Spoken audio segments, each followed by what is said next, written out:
Hello, it's Sunday, April 18th, 2021, and this is The Truth as We Know It. We're here to reflect upon the current media, current events, and other things that affect our political thinking and our politics. Our goal is to look beyond the headlines and beneath the headlines to explore the foundations of our political leanings. I'm Michael Price in Louisville. I'm joined by Dustin Price in Chicago, Steve Smith in Louisville, and Paul Moffett in Louisville. Steve, you had brought up the topic, which we've all done a little bit of research on, which was Larry Rosen's TED Talk on the secret of understanding human needs. So I'm going to ask you to start out and just, obviously this was something that made an impression on you. Tell us a little bit about your reaction to it. Well, I thought Larry Rosen was onto something. He's a lawyer and a mediator, and has spent a lot of time trying to get parties who are at an impasse, a strong disagreement, to understand each other's needs. And that led him to spend time looking at and thinking about what are basic human needs. And in the talk, he presented a few of what he said was maybe 30 or more basic human needs. But he put them in the categories of respect, community and belonging, having to feel like you are a member of a community, and then making a difference in the world, helping people and sharing your relationships with them. He said that you need to understand people's needs to understand their motivations, and that he had been influenced by some particular psychologists, one being Carl Rogers and another being Marshall Rosenberg. And that led me to look a little bit more deeply at what are some of those 30 basic needs and how can we think about them. And so if you put the needs into three broad groups, one group is basic biological, and in that you would include physiological needs of sustenance and so on, self-preservation, safety, pleasure and pain spectrum, and a fear and wariness because you're worried about your safety and survivability. So that's the basic biological component of needs. Then there are individual needs, the needs for self-esteem, respect, and various psychologists, this next one, they say in different ways. Some say self-enhancement or self-expansion or self-actualization, but it's the idea that you're not static, you're growing. Then there's a need for autonomy, competence, and exploration and play. I guess that's maybe where your creativity, curiosity takes you. So those are individual needs. But it also, the third group includes social and group societal needs. That's where your relatedness, belonging, and your attachment systems. Your attachment system is one where you find an affiliation to be important and where you can become a caregiver because of your affiliation. So those are some of the I just went a little more deeper than Larry Rosen did as far as his identification of needs, but I think his basic concept is if you can find what those needs are in your relationships with others, and if your intent is that you're sincerely trying to understand the other person, it may go a long way towards bridging gaps. Dustin, you were saying that you thought this was a good follow-up to what we were discussing last week, in the sense that we were asking, how things, what's the nature of our I guess of our inquiries, but this is more of a how-to. Right, right. There is when we're looking at all of are thinking about this stuff, and that's great, and more of I also use the word academic thing, but we need it to actually connect to a real thing to make it more real. So like in the heat of the moment, how do I do this? How do I build this habit? There's one thing of just thinking about versus doing. And this is so interesting. One of the catchphrases that I've been incorporating in myself was sometimes it's the messenger, not the message. And in light of this talk, it was an interesting notion. It's not about the argument, but it's about the need. So a lot of times when I'm in a thing, I'm like, well, this is how I constructed it, and these are my facts and conclusions. What is wrong with you? How can you not see this?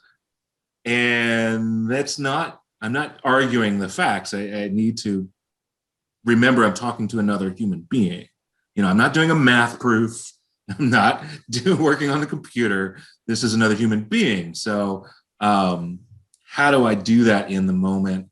How do I make my understanding and empathy real? So that's kind of where I was going with that.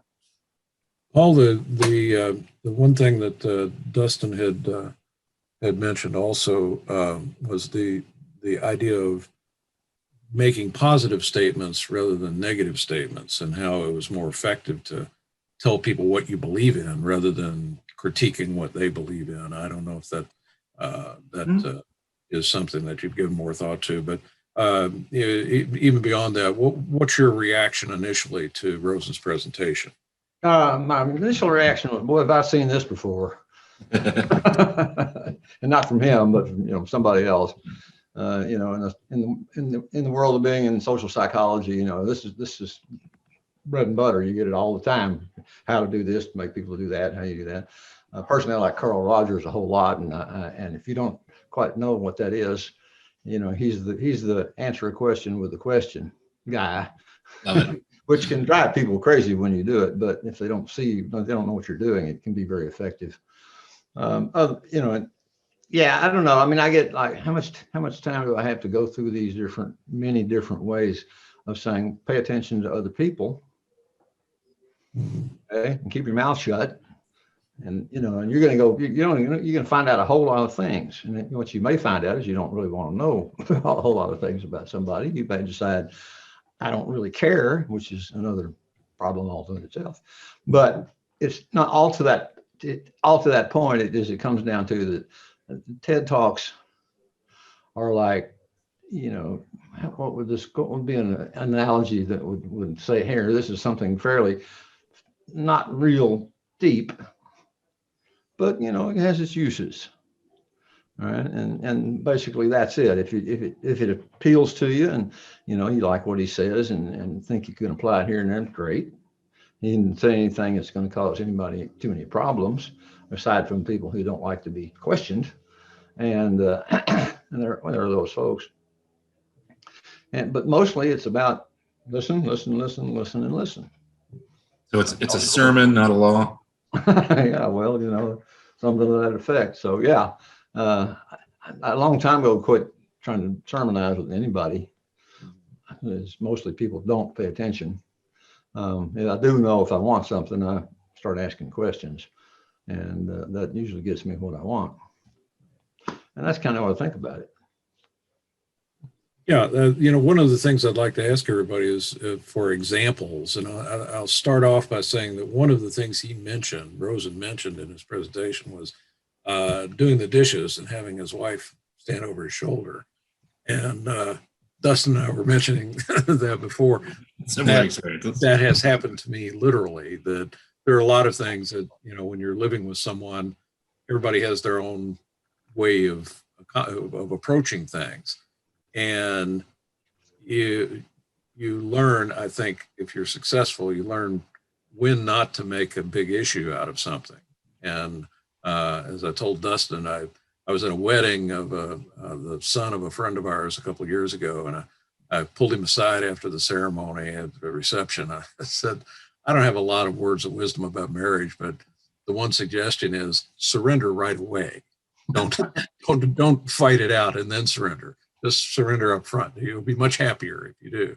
And I think about that a lot in personal relationships, but I guess the issue is the undercurrent behind all these discussions today, when you're talking to a group of people about how human beings interact, the elephant in the room is the political divide between left and right. And I guess the question is, how do we transfer this notion of interpersonal relationships to intergroup relationships? Did you see that, Steve? Am I making a logical connection there? I think you are. I don't have any insights on how you make the jump between individuals and groups. I think most of what Rosen was talking about, and as I delved into a little further, what I discovered all related to individual discussions or small groups where, you're in a group and you're trying to get that group to express their individual needs. I think that's one way to do it, but it doesn't talk about how a group here can work with the group over there. In fact, I think in many ways, meeting your needs, you end up affiliating with a group, and other groups who are dissimilar become hostile in your thinking, hostile to you, and therefore you become more rigid in the way your group is and less open to thinking about where that other group is coming from. It's a real problem. You were saying earlier that in order to make the strategy that he was proposing work, you have to be sincere in your effort to find some kind of reconciliation or some kind of, make peace. And, several weeks ago in our discussion of media, that's the thing that comes back to me is when we have, the MSNBC Fox News dichotomy presented to us, those folks never try to find reconciliation. They never seek it out.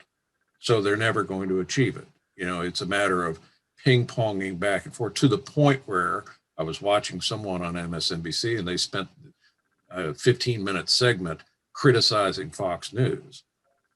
I don't know whether that's helpful or not.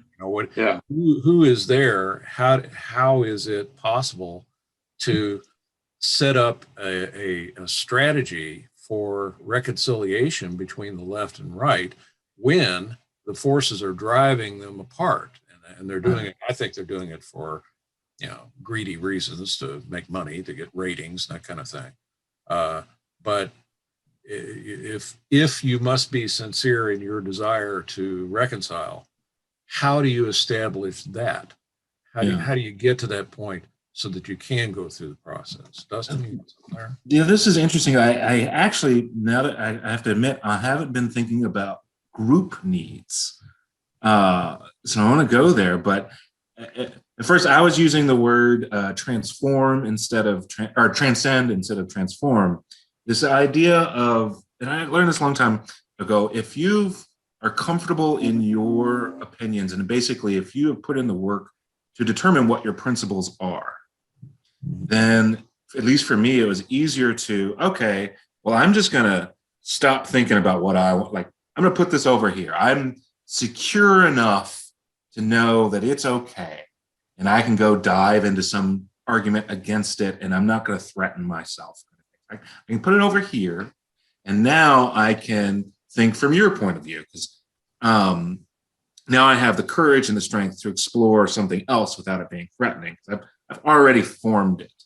So the kind of thing is on group needs, the triggering thing, and that's, I don't know where I'm going, but it was the ethos. So if we keep saying what we're for, and as a group, we want this, so we describe what we're for. And so it's this ethos of compromise or something. Again, this is very new to me. Then that's the thing that brings groups together, where the ethos is we're going to find a way to find a new paradigm, or we're going to find a way to fulfill some personal needs, kind of thing. So one, I have to separate myself and be confident to question myself, and then kind of circumnavigate the politics altogether and say, okay, what do we all want? You know, we all want respect and we all want purpose. I'm like, okay, well, let's do that together, knowing that whatever you come up with is good for you and it actually doesn't threaten you. So that's kind of how I approach that. But on a group, that's an individual dynamic in a discussion. I've never really thought about, okay, what do we do as a group? Oh, you were mentioning the social sciences and working there. I guess, my background is more in education and business. And one of the things that I picked up in business education is in forming a company, which is a group. You go through stages, the first one being the formative stage, and you eventually reach a normative level. And the difference between the two of them can be very striking, that in a formative stage, people are open to, how can we do this? What's the best way to market? What's the best way to, deal with customers? And how should our logos look and so forth? And there's lots of freedom, lots of ideas. Once you have reached a normative stage, things tend to calcify and you're no longer going to change. If you work for Coca-Cola, you're not going to change that logo. I mean, come on, we're vested in this. And it could apply to any other group as well, political groups, churches, whatever. Is that an experience that you see in the kinds of formations you've been involved in? I don't know if that's I want to probe that idea again of how groups change, how the nature of the group changes. And maybe there's a key there. I don't know if I phrased a good question or not, Paul. Oh, no, that's a good question. I have for recently at any rate, I haven't had any joining in the new groups. I've had to deal with an old group, great length, as Michael. And yes, we've dealt with that group and we have our issues with it. I have some issues with it. I mostly don't talk when I'm in a group with them until somebody calls me out. And I just think the best thing for me to do is to be quiet. But it's mostly because there's not a lot there that I have to, that I get a payoff about, talking to people. It's like chat to folks. So yeah, whether or not working with a group, whether you work with a group depends on what it is you want. Yeah.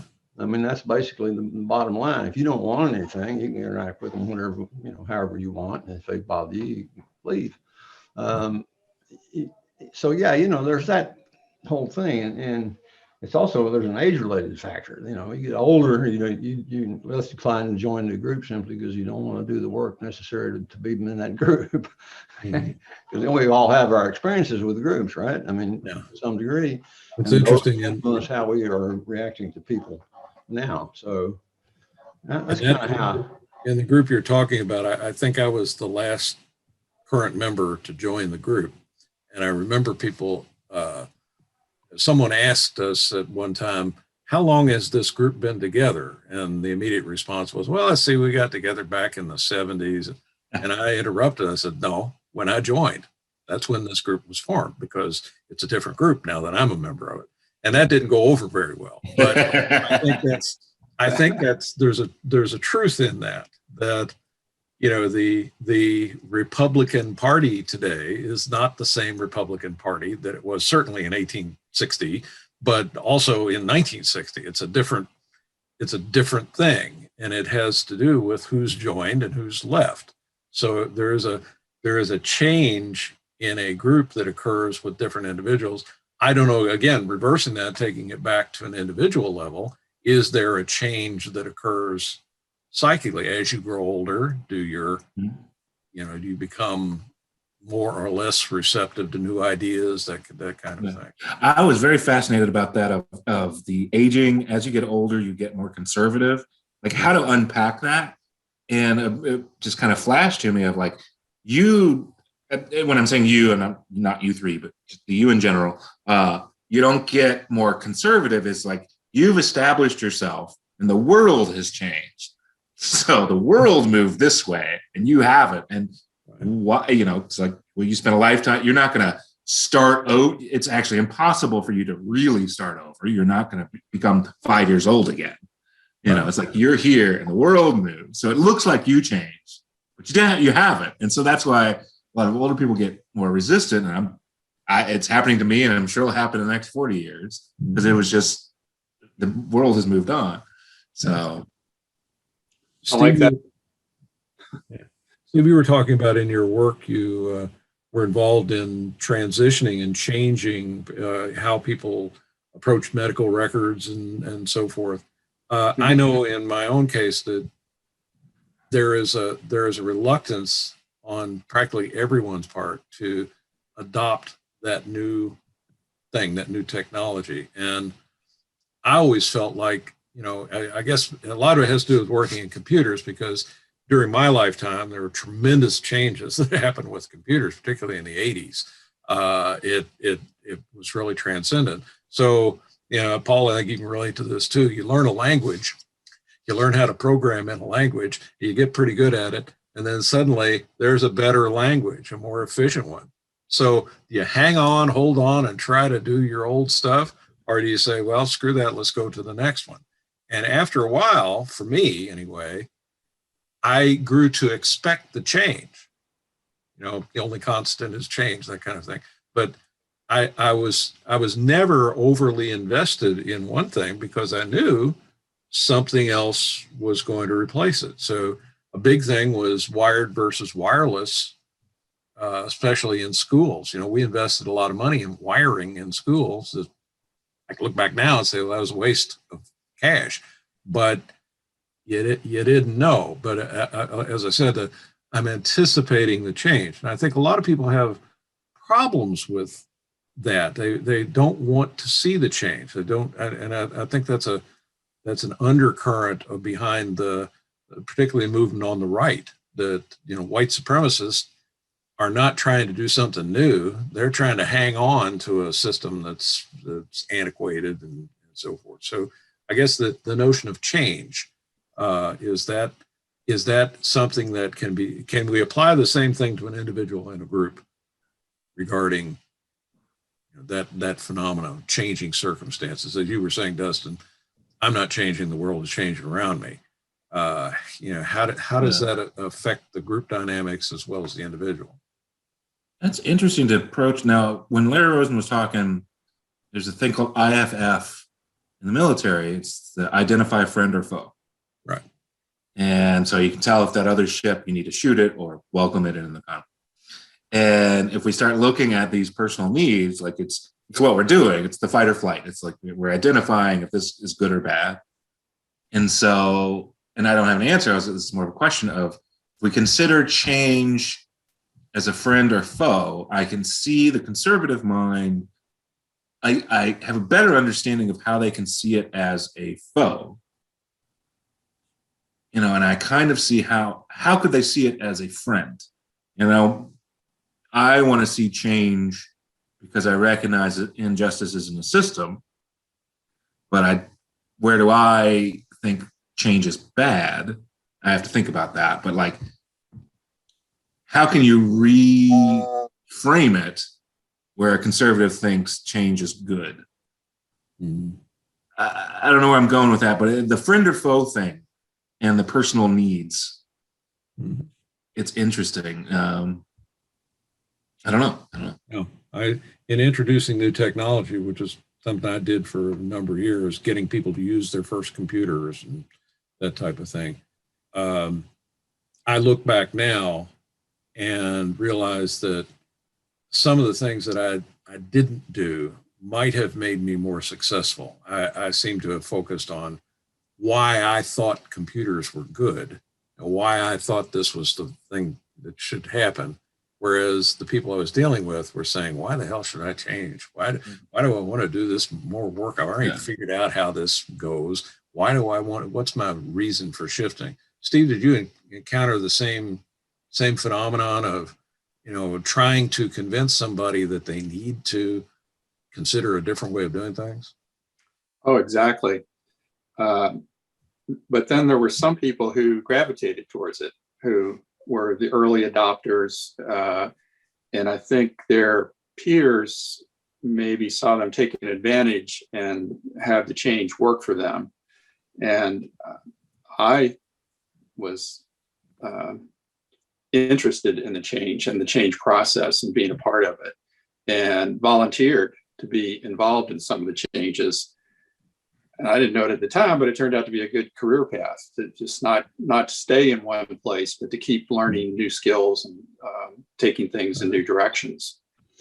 I don't know how a personal preference like the one I had for change could be picked up by someone who is less enamored with the process of change. Mm-hmm. Mm-hmm. Paul, I don't know. Is it a matter of them just decreasing the fear and anxiety to openness to change, or is it something different? Paul, you might know more about that. Change. Well, chasing computers around is tiring. No matter what you do, I mean, good Lord. And especially if you have an actual serious problem with your stuff, with your gear or with your code, and then you're in a position of having to go back and fix it all. And by that time, somebody else has come along with something also new. So that the problem, the whole business with the internet and digital forces, period, is we are being swept along with them, regardless of whether or not we think it's a good idea, a bad idea. We're stuck. Here we go. We're not even sure, and I'm not at all sure that we can keep up with it. I think you have to be, more and more I can see that, it'd be really handy if I'd been doing this since I was 10. I might be able to really hang in there, see, but now, kids are doing that. They don't think anything about it, which is appropriate. But there's always somebody going to use that. There's where we get into the problem when dealing with a group. Somebody in that group was going to take advantage of it, and then everybody else is going to be pissed off about it. And so yeah, I mean, the more we think on this thing, the more tangled up it gets. So you start looking and trying to understand it. Well, the first rule of understanding is understanding. You got to get it to the point where you know what it is you're talking about. Yeah. And then you can do something if you can understand what's going on. And if you can't understand it, then people are just hanging on. Yeah. And you're not really going to be changing their mind about some particular thing. They're going to just say, no, I don't want to deal with it. It's interesting. I hadn't thought about this before, but the four of us share in common that experience of introducing new technology, and something made that appeal to us. We're talking about how we change other people. What do you think was behind your affinity for doing things differently, doing things with a computer as opposed to doing them, on paper? What a real quick answer. I've always had it as I'm not afraid of it. I was around it.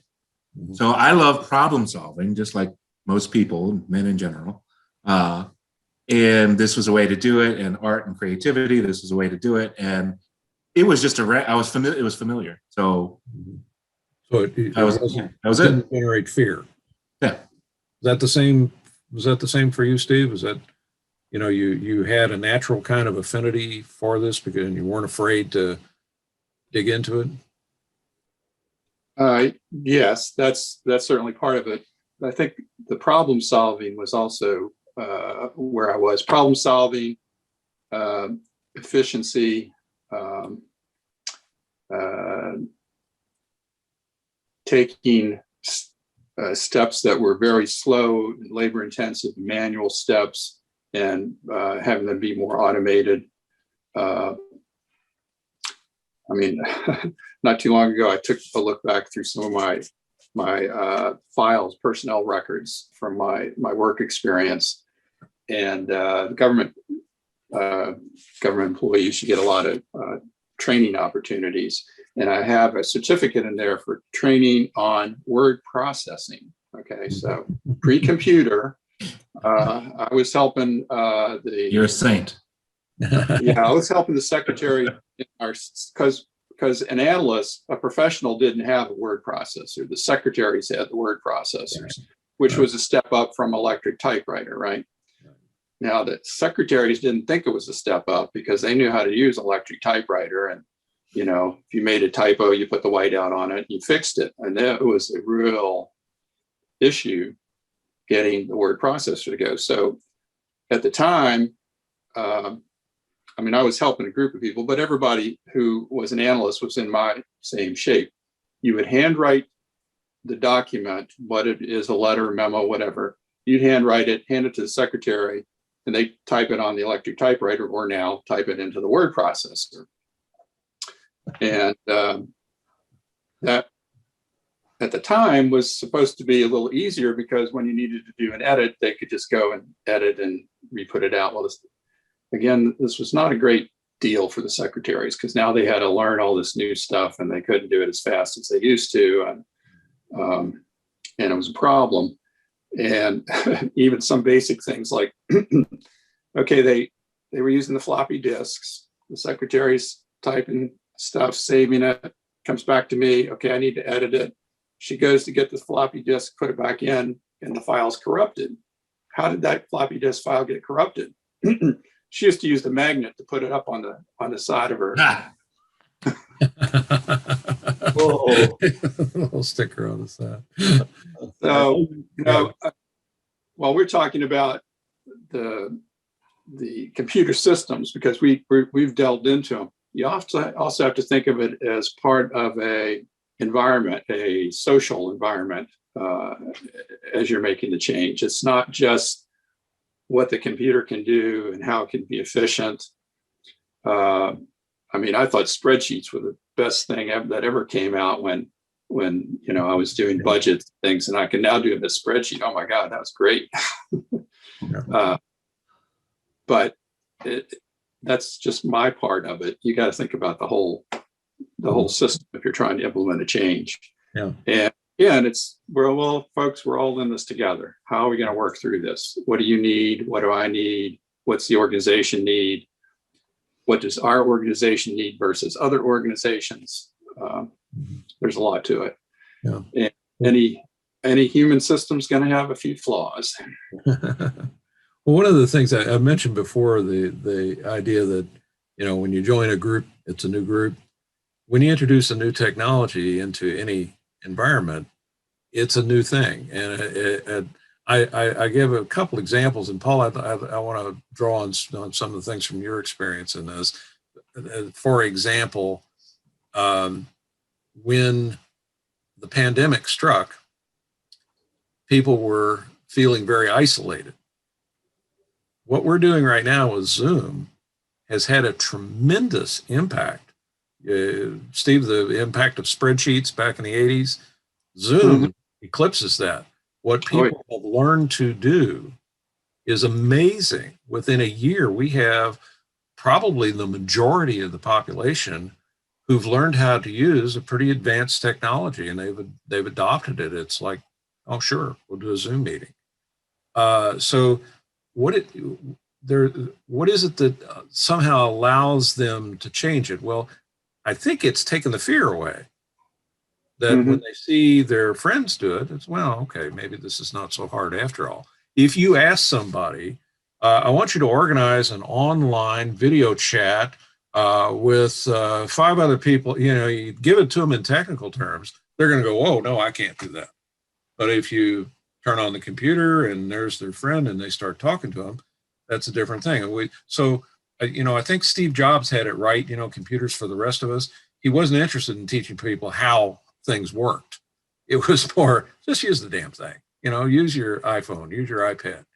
Paul, your experience, Steve, for your benefit, Paul published and still publishes Louisville Music News, and he went through a transition that I observed going through from publishing a paper to creating a website. And tell us how did that affect not only you, but the people who were working with you, the writers and the contributors, and maybe even some of the sponsors? as you went from an analog to a digital environment?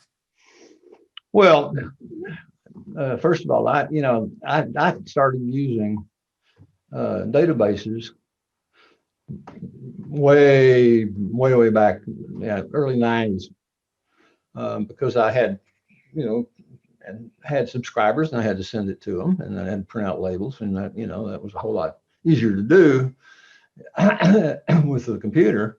So I was doing that early on, and the woman I was working with, she was extremely fast as a secretary. She could type 120 words a minute like nothing and make no mistakes at all. But the computer was just this horrible thing that she just did not want to deal with. And I'm like, well, come on, Gene, we got to learn to do it. And so, from that point on for that paper, all the time was spent learning something new to do, either in terms of the layout, change that. What kind of software can I do to change it? Who am I going to take this to? What printer was going to do this? They'll have a printer out there, and these were doing web presses. So they had to print stuff up. They print first, they shoot the picture, and then they make a plate for it, and then they run the whole thing. And that unfortunately I didn't have to do that, although I was building the plates themselves for them to print, because that application was out there for nothing. Most people would use PageMaker. I had a thing called Scribus, and it did the same kind of thing. So yeah, and for me, this has always just been chasing these nice toys. These are all toys. Lots of fun things to play with. What do you want to do? Ask it. And that's what, for me, give me Google. Love it. I want to know how to do something, ask it. And you'll have all the answers you can possibly use. And of course, then it becomes a problem to fix which one of them is actually the one that will do the job. But at least you have some passing thing there. So that's, when I got to the point where the advertisers weren't giving me enough money to keep doing as print. Then it was no difficulty. Everything I'd been doing, when I finally went to a digital format, I lessened my workload. Mm-hmm. I had it already on there, and I was printing it all out, and all I had to do was to just put it online. And I'd already built a website to put it online with from way back, so people could, because I could see, I knew right away that this was going to be a big deal. All these things are going to be online, and the only way that you can deliver them efficiently was with the database system. Yeah. So that's kind of how I got there. Yeah, and it's still up there. Although right now it's crashed and caused me a little problem. I got to go figure out what's wrong. Which is also good, because I'm always still have to fix things. That's basically where that's at. I have not stopped, except for this particular little year has really kind of set me back in terms of doing anything, because it's like, what are you going to do? You can't do much. You got COVID has slowed everything down, and you can't really do things, and you don't get paid for them either. So I'm kind of now starting back up, where I can actually make it do things and getting it out there in the world. I think there's something about these experiences, this experience of introducing technology, because that has by far been the greatest change that's occurred within our lifetime. And how people have dealt with that change might be an example of how we can facilitate change in other areas, particularly in political areas, but also in education. Now, Dustin, you're working at Roosevelt University. And although you're not directly involved in the pedagogical part of that, you're in an environment of education, and that's where I spent a lot of my time as well. And as I said, with these Zoom meetings that have happened during the pandemic, there have been a lot of changes, and not all of them positive, but a lot of very positive things. And maybe you can help me out with this argument. I'm talking with people here in Louisville who are involved in our school system. And I'm telling them as loudly as I can and writing them and saying, you need to analyze what has been happening during the pandemic with the children involved in your schools, because for some of them, this has been a much better process of education than going to school every day. I mean, if you can imagine a kid who is made fun of at school or ostracized at school for whatever reason, the way he looks or his, whatever, being on a computer is a safer place for them. And I can give an example. My own grandson was having lots of problems last year, behavioral problems, because he's a smart kid. He was bored. He didn't want to pay attention. Well, this year he is well organized. He's got straight A's. Everything's going great. So the notion I'm trying to get to them is, well, maybe you can do things different in the future now that you're not afraid of this anymore. Now that you're not, threatened by it. I think the familiarity is a great lead in, but back to the friend or foe kind of thing. Mm-hmm. When you were talking about some of these kids are doing better this way, right?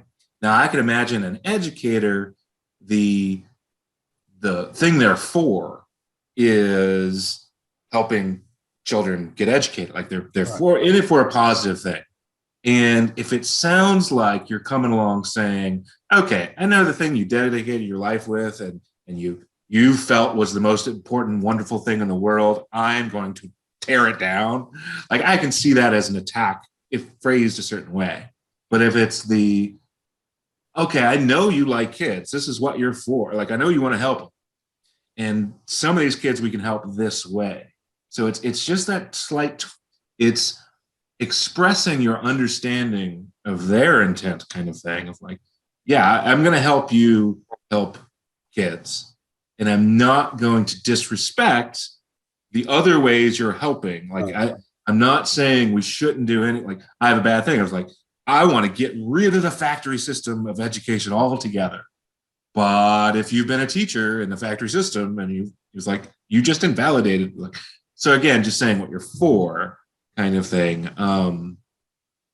It's again, an approach. Sometimes it's the messenger, not the message. And it's again of really understanding their needs. Yeah.